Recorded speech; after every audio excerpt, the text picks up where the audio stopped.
ரொம்ப டயர்டா இருக்கு. இயற்கையான டேட்ஸ், பாதாம், பிஸ்தா, கேஷு அண்ட் ஹனி கொண்டு தயாரிக்கப்பட்ட லயன் டேட் நட் பைட்ஸ். இனிமே கண்ணை மூடிட்டு கடலை எண்ணெய் வாங்கலாம்.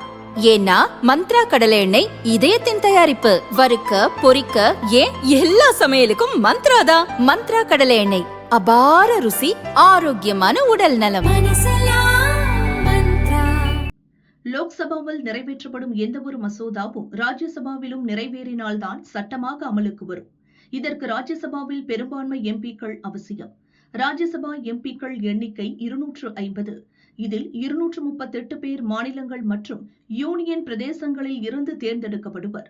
12 பேர் ஜனாதிபதியாலும் நியமிக்கப்படுவர். ராஜ்யசபா எம்பிக்கள் பதவிக்காலம் 6 ஆண்டுகள். தற்போது ஆம் ஆத்மி கட்சியைச் சேர்ந்த ராகவ் சத்தா, ஹர்பஜன் சிங், ஸ்வாதி மாலிவால், அசோக் மிட்டல், ராஜேந்தர் குப்தா, சந்தீப் பதக், விக்ரம் சாஹ்னி ஆகிய 7 ராஜ்யசபா எம்பிக்கள் அந்த கட்சியிலிருந்து விலகி பாஜகவில் இணைந்துள்ளனர். ராஜ்யசபாவில் ஆம் ஆத்மி கட்சிக்கு 10 எம்பிக்கள் உள்ளனர். 3 1/2 பங்கு எம்பிக்கள் கட்சி மாறியதால் அவர்கள் மீது கட்சி தாவல் தடை சட்டத்தின் கீழ் நடவடிக்கை எடுக்க முடியாது. அதனால் அவர்கள் பதவி பறிபோகாது.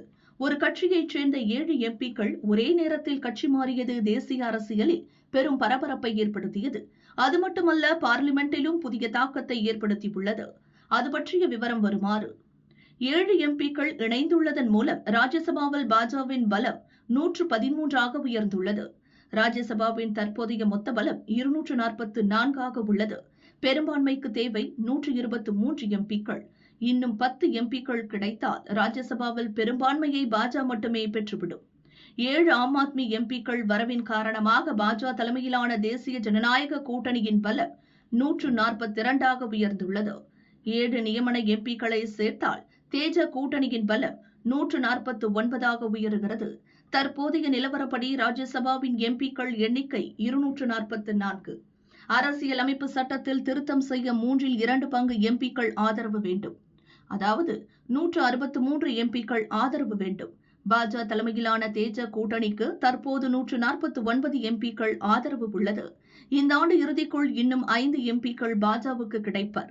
இதன் மூலம் ராஜ்யசபாவில் 2 பங்கு ஆதரவை நோக்கி தேசிய ஜனநாயக கூட்டணி வேகமாக முன்னேறுகிறது. மகளிர் இடஒதுக்கீடு மசோதா மீது சமீபத்தில் லோக்சபாவில் ஓட்டெடுப்பு நடந்தது. அரசியலமைப்பு சட்ட திருத்தம் என்பதால் 3 1/2 பங்கு ஆதரவு வேண்டும். ஆனால் அந்த ஆதரவு கிடைக்காத காரணத்தால் மகளிர் இடஒதுக்கீடு மசோதாவை நிறைவேற்ற முடியாமல் போனது. அதன் காரணமாகவே ராஜ்யசபாவில் பலத்தை கூட்ட பாஜக முடிவு செய்தது. அதன் விளைவுதான் 7 ஆம் ஆத்மி எம்பிக்கள் ஒரே நேரத்தில் பாஜகவில் இணைந்துள்ளனர்.